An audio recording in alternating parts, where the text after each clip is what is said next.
Hello.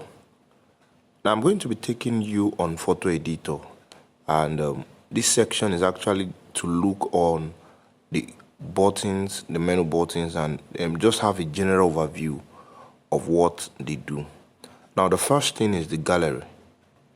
The gallery is actually used to import pictures into Photoeditor, and it gives you a first-hand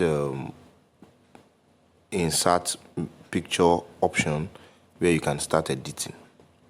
The next we have is the camera.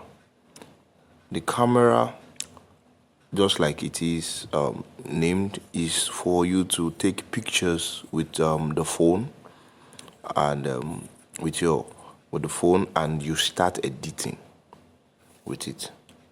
The next is the file browser.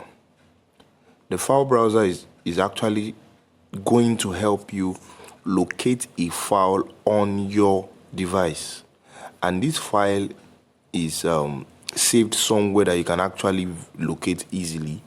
So it's just going to give you that advanced feel where you can easily quickly locate your files. So that's for file browser. Now the next is the new.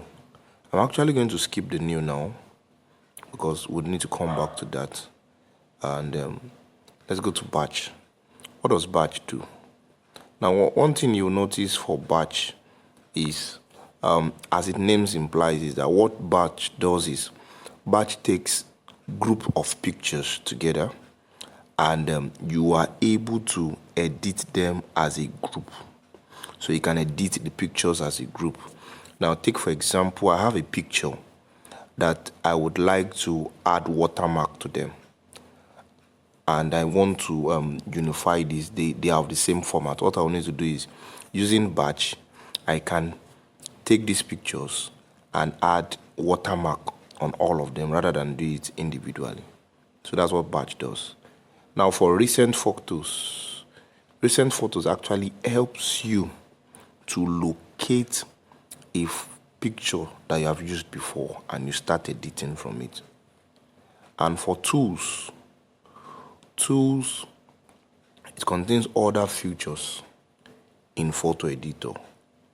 So now clicking on tools are other advanced features. We have the crop puzzle, we have compress zip, and many more. We are not going to be covering that in this course. Now the next is for you to just rate the app. I'm telling you, you're going to have a great time learning the app Photoeditor, and it's actually going to be very, very worth it. You need to actually rate this app. Now, remember I skipped new. I skipped new for a reason, and that's because this is the menu you would use 98% all the time. This is, if not 99. You would use this every time, so you must be conversant with it and make sure you make it your friend. So in the next section, we'll go into the details of using the new toolbar.